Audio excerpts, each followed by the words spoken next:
Ibrani 5 ayat 1 sampai 10 di bawah judul perikop Yesus sebagai imam besar. Demikian firman Tuhan. Sebab setiap imam besar yang dipilih dari antara manusia ditetapkan bagi manusia dalam hubungan mereka dengan Allah, supaya ia mempersembahkan persembahan dan korban karena dosa. Ia harus dapat mengerti orang-orang yang jahil dan orang-orang yang sesat, karena ia sendiri penuh dengan kelemahan, yang mengharuskannya untuk mempersembahkan korban karena dosa, bukan saja bagi umat, tetapi juga bagi dirinya sendiri. Dan tidak seorang pun yang mengambil kehormatan bagi dirinya sendiri, tetapi dipanggil untuk itu oleh Allah, seperti telah terjadi dengan Harun. Demikianlah pula Kristus tidak memuliakan dirinya sendiri dengan menjadi imam besar, tetapi dimuliakan oleh Dia yang berfirman kepadanya, "Anakku, engkau telah kuperanakan pada hari ini." Sebagaimana firman-Nya dalam suatu nas lain, "Engkau adalah imam untuk selama-lamanya menurut peraturan Melkisedek." Dalam hidupnya sebagai manusia, ia telah mempersembahkan doa dan permohonan dengan ratap tangis dan keluhan kepada Dia yang sanggup menyelamatkannya dari maut. Dan karena kesalehannya ia telah didengarkan. Dan sekalipun ia adalah anak, ia telah belajar menjadi taat dari apa yang telah dideritanya. Dan sesudah ia mencapai kesempurnaannya, ia menjadi pokok keselamatan yang abadi bagi semua orang yang taat kepadanya. Dan ia dipanggil menjadi imam besar oleh Allah menurut peraturan Melkisedek. Demikian firman Tuhan. Langit dan bumi berlalu, tetapi perkataanku kekal untuk selama-lamanya. Amin. Bapak, Ibu, saudara-saudari, anak-anak yang dikasih dan diberkati oleh Tuhan, salam damai sejahtera untuk kita, shalom. Kiranya berkat terbaik Tuhan selalu tersedia bagi kita. Bapak, Ibu, saudara-saudari yang terkasih dan diberkati, dalam nama Tuhan kita Yesus Kristus berbicara tentang realita kehidupan di zaman penulisan dalam konteks firman Tuhan dan bahkan realita kehidupan kita saat ini. Sebagai orang-orang percaya, tentu ada kemiripan demi kemiripan, di mana umat pada saat itu juga menghadapi begitu banyaknya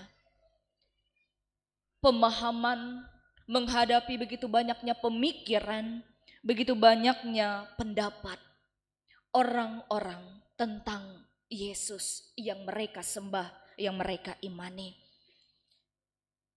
Bahkan bagaimana tantangan demi tantangan kehidupan, ujian dalam iman mereka. Mereka harus mengalami begitu banyak hal, persoalan, kesusahan, penderitaan dalam hidup. Ada yang bertahan, tetapi juga ada yang tidak kuat untuk bertahan. Sehingga pada saat ini dari kitab Ibrani pasal 5 ayat 1 sampai 10 mengajak kita bersama untuk ayo kita kuat menghadapi dan menjalani realita kehidupan bersama dengan Yesus. Realita seperti apa yang saat ini berdasarkan konteks firman Tuhan yang harus membuat saya dan saudara harus kuat. Pertama-tama adalah kita diajak bersama, sekalipun begitu banyak pendapat, begitu banyak pemikiran dan pemahaman orang tentang siapa Yesus. Sekalipun banyak orang tidak percaya dan menentang iman kita, serta menganggap satu kebodohan kita untuk percaya Yesus. Banyak hal, pendapat, pandangan, pemikiran orang-orang yang tidak percaya Yesus. Bahkan orang-orang yang juga sekalipun ia juga percaya, tapi ia terus memberikan pemahaman, pemikiran, dan juga pendapatnya sendiri tentang Yesus. Kenapa saudara mau percaya kepada Yesus yang mati? Kenapa saudara mau percaya kepada Tuhan Yesus?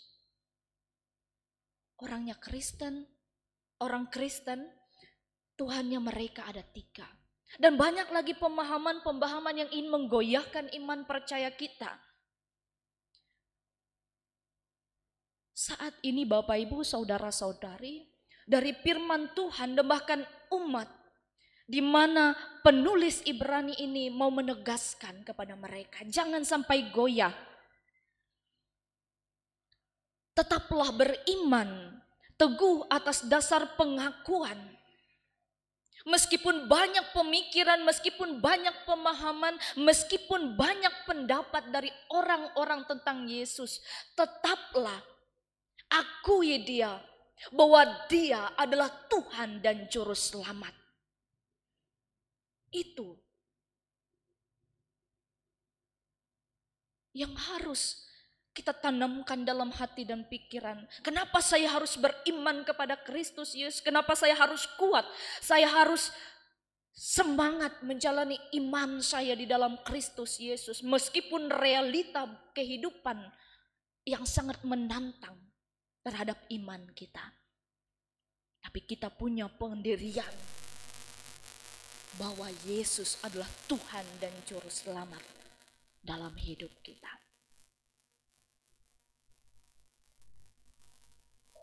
Yesus Kristus sebagai Tuhan dan Juru Selamat. Dan bahkan penulis kitab Ibrani juga menggambarkan bahwa Yesus itu sebagai imam besar. Bukan imam besar yang pada saat itu disebut, yaitu Harun. Adalah pemimpin rohani bangsa Israel. Yang pertama-tama dipilih untuk memimpin umat. Dengan tugas tanggung jawab sebagai imamnya adalah untuk mempersembahkan korban untuk dosa umat. Menyampaikan doa permohonan syafaat kepada Allah. Ia menjadi perantara umat dengan Allah. Meskipun pada dasarnya Bapak Ibu saudara-saudari, imam besar itu sama-sama dipanggil oleh Allah. Tetapi karya mereka, tugas panggilan mereka ada perbedaan. Jika imam besar yaitu yang disebutkan yaitu Harun, ia mempersembahkan kurban untuk menebus sebagai tanda kurban penebusan dan penyelamatan manusia dari dosa dengan mempersembahkan hewan kurban. Namun berbeda dengan imam besar yaitu Kristus Yesus anak Allah. Ia mempersembahkan dirinya untuk menjadi korban penebusan dan keselamatan bagi umat manusia di dunia. Bukan hanya untuk satu orang yang berbuat dosa, tapi bagi seluruh dunia. Jika imam besar biasa, ia memiliki kelemahan, yaitu bisa saja ia jatuh dalam dosa, karena ia manusia biasa. Tetapi Kristus Yesus, imam besar anak Allah, ia sekalipun tidak pernah berbuat dosa. Jadi imam besar kita saat ini yang kita imani sampai detik ini adalah imam yang telah mengorbankan dirinya untuk menebus kita. Dan bahkan ia sebagai imam dan sekalipun ia telah turun ke dunia menjadi sama dengan manusia, tidak pernah sama dengan manusia untuk berbuat dosa. Maka dari itu Bapak Ibu saudara-saudari, meskipun ada pemahaman memaparkan bahwa Yesus sebagai imam besar, berbeda dengan imam besar yaitu kita sama dengan kita manusia. Dia imam besar agung dalam kehidupan kita. Karena dari dia kita memperoleh keselamatan yang abadi bagi setiap orang yang taat kepadanya. Jadi jangan pernah goyah, tetap teguh beriman di dalam dia. Meskipun banyak pemikiran, pendapat dan pemahaman yang kita dengar, yang kita terima dari orang-orang di sekitar kita. Bahkan dari setiap apa yang kita baca. Tapi dia, Yesus Kristus, yang disebut juga sebagai imam besar agung itu, dia tetaplah Tuhan dan Juru Selamat dalam hidup kita. Yang kedua, kuatlah menghadapi menjalani sebuah realita, sekalipun realita dalam kehidupan kita. Ada banyak orang yang jatuh dalam keangkuhan dan kesombongan karena ia telah melakukan hal-hal besar. Ketika ia telah menjadi orang hebat, berkuasa, banyak harta. Tetapi penulis kitab Ibrani mengajarkan untuk tetap rendah hati. Sebab itulah yang diajarkan Yesus. Dan ia telah lakukan. Yesus yang telah melakukan dan mengerjakan hal yang besar bagi dunia. Dengan menjadi juru selamat. Tidak mengambil kehormatan dan kemuliaan Bapanya untuk dirinya sendiri, melainkan tetap diperuntukkan untuk Bapanya yang telah memanggil dan mengutus dia. Apakah layak kita menjadi sombong dan angkuh dengan apa yang kita terima dan miliki? Padahal semata-mata itu semua adalah berasal dari Allah kita. Tetaplah rendah hati jika kita dianugerahkan, dipercayakan, diberikan satu yang lebih dari orang lain. Karena Yesus sendiri mengajarkan untuk tetap rendah hati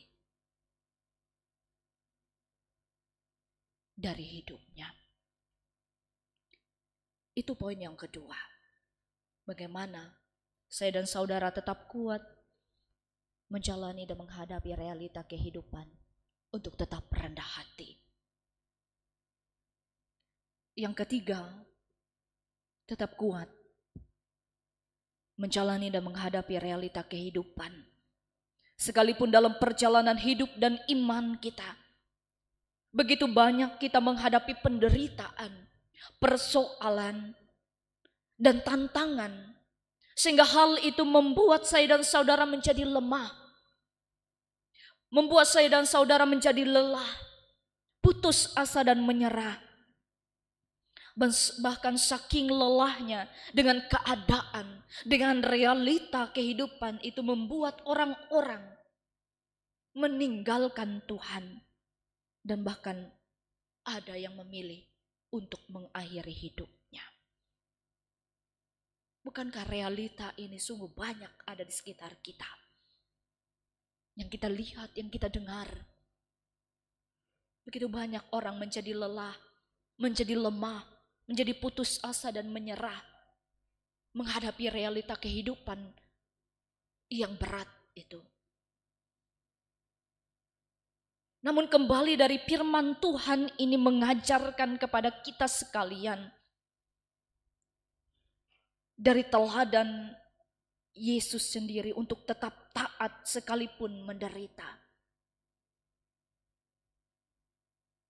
Kita belajar itu. Yesus yang adalah Tuhan, bahkan rela turun lepel menjadi sama dengan manusia kecuali dosa. Hal itu membuat Yesus dapat mengerti dan peduli keadaan, penderitaan dan kelemahan kita sebagai manusia. Yesus selalu setia bersama-sama kita menghadapi setiap persoalan hidup. Yesus menjadi jaminan keselamatan kita. Yesus menjadi penghiburan dan juga penguatan bagi kita untuk terus taat, setia, berjuang, bertahan sampai akhir. Meskipun penderitaan, persoalan, dan tantangan hidup yang kita jalani begitu berat dan sulit. Tentu dibandingkan penderitaan dan pengorbanan, penderitaan, persoalan, tantangan kehidupan yang dialami oleh Yesus, belum apa-apanya tantangan dan penderitaan yang kita alami. Maka dari itu, ketika saya dan saudara menghadapi setiap penderitaan, persoalan, dan tantangan hidup yang begitu berat, kita sudah tahu bahwa Allah kita adalah Allah yang mengerti dan peduli. Hanya Dia yang memahami keadaan persoalan hidup kita. Sampaikan pada Dia, ceritakanlah. Karena dari Dia kita memperoleh penghiburan dan penguatan, bahkan kemenangan atas setiap penderitaan, persoalan, dan pergumulan hidup kita. Poin ketiga adalah tetap taat dan setia. Saat penderitaan dan persoalan hidup datang silih berganti, kita punya Yesus yang sungguh luar biasa dalam hidup kita. Maka dari itu sidang jemaat yang dikasihi dan diberkati oleh Tuhan, firman-Nya bahwa setiap kita dipanggil oleh Allah untuk tetap beriman teguh dalam segala situasi dan kondisi. Artinya dalam keadaan suka ataupun duka, senang ataupun susah, kita tetap taat, setia hanya kepada Allah di dalam Kristus Yesus Tuhan kita. Dan kiranya Tuhan Yesus kita menolong kita untuk kuat menghadapi dan menjalani realita kehidupan ini. Tuhan memberkati kita melalui sabda kebenaran firman-Nya, supaya tidak pernah goyah untuk beriman, supaya kita tidak pernah sekalipun untuk menjadi sombong dan angkuh, namun selalu rendah hati, dan juga setiap kita selalu taat dan setia, bertahan, berjuang dalam setiap penderitaan, persoalan, dan tantangan hidup. Inilah firman-Nya yang diberitakan bagi kita. Amin.